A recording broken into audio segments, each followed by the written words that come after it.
Assalamualaikum warahmatullahi taala wabarakatuh dan selamat sejahtera. Izinkan saya memperkenalkan diri terlebih dahulu. Nama diberi Muhammad Adam Kushairi bin Suhaimi, seorang pelajar tingkatan 5 mewakili sekolah tercinta Sekolah Menengah Kebangsaan Pandan Indah bagi pertandingan bicara buku peringkat daerah Hulu Langat tahun 2023. Sebelum kita mula, terima kasih.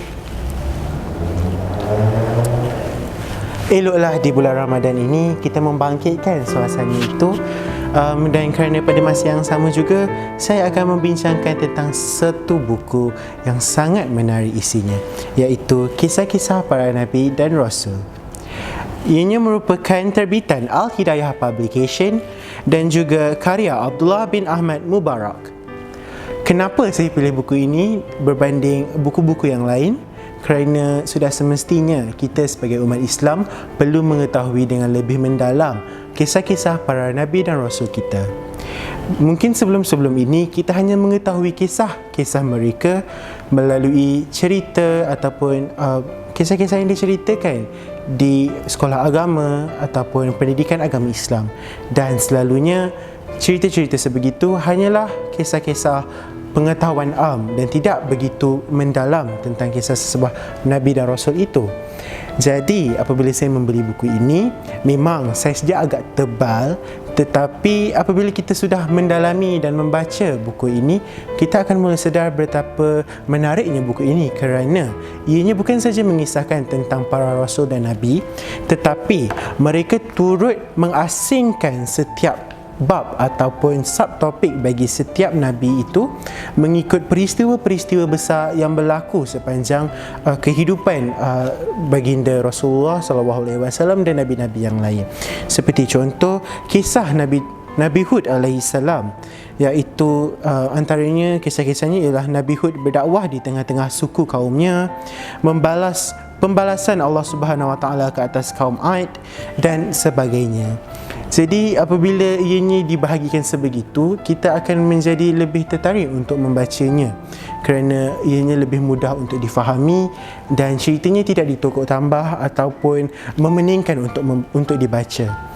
Selain daripada itu juga, buku-buku ini ianya bagus kerana memberikan begitu banyak intipati yang berguna kepada kita sebagai umat Islam untuk kehidupan seharian. Sebagai contoh, buku ini ia mengajarkan sunnah-sunnah Nabi ataupun perkara-perkara yang pernah dilakukan oleh Nabi-Nabi terdahulu ataupun Rasulullah SAW yang mana kita boleh contohi dan kita boleh gunakan sebagai panduan hidup. Selain daripada itu juga, apa yang saya suka tentang buku ini ialah di dalam buku ini mereka turut memasukkan potongan-potongan ayat daripada kitab suci Al-Quran untuk dijadikan sebagai panduan kita dalam membaca buku ini dalam masa yang sama memahami lebih mendalam tentang sesuatu peristiwa itu. Akan ada beberapa potongan Al-Quran ataupun potongan ayat yang bersesuaian dengan kisah yang diceritakan ataupun mungkin situasi yang sedang dialami oleh Rasulullah SAW ataupun Nabi-Nabi sebelumnya. Dan di dalam buku ini juga apa yang saya dapati, mereka turut memaparkan doa-doa yang dibaca oleh Rasulullah SAW, baginda Rasulullah dan juga para Nabi yang lain. Seperti contoh yang kita semua boleh ikut ialah doa yang dibaca oleh Nabi Muhammad SAW ketika beliau tahu pada satu malam beliau akan dibunuh oleh kaum kafir Quraisy. Maka baginda menyuruh Ali bin Abi Thalib untuk menggantikan tempat tidurnya, dan dalam masa yang sama pada malam itu juga Nabi Muhammad akan keluar. Tetapi sebelum Nabi keluar itu, Nabi perasan, baginda Rasulullah SAW perasan bahawa di luar itu terdapat ramai kafir Quraisy yang sedang menunggu untuk membunuh baginda. Jadi apa yang baginda buat? Baginda meminta pertolongan daripada Allah. Maka baginda mula membacakan mula membacakan surah Yasin daripada ayat 1 hingga 9. Biar saya bacakan maksudnya.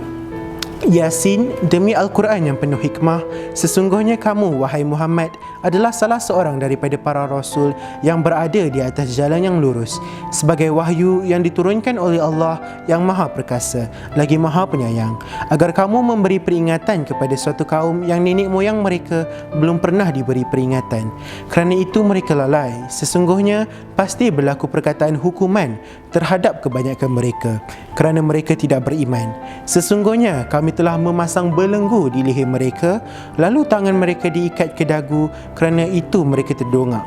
Dan kami jadikan di hadapan mereka sekatan, dinding, dan di belakang mereka juga sekatan, dan kami tutup mata mereka sehingga mereka tidak dapat melihat. Surah Yasin ayat 1 hingga 9. Jadi di sini ayat ini kita boleh gunakan sebagai, mungkin jika kita ingin menyelamatkan diri daripada orang yang jahat, ataupun mungkin kita dibuli di sekolah dan kita tidak mahu dijumpai ataupun tidak mahu dikacau, diganggu, kita boleh dengan izin Allah kita membaca surah ini, dan insya-Allah dengan pertolongan Allah kita akan terselamat daripada segalanya. Sekian saja daripada saya. Jika ada rezeki kita akan berjumpa lagi. Sekian, wabillahi taufiq wa hidayah. Wassalamualaikum warahmatullahi wabarakatuh.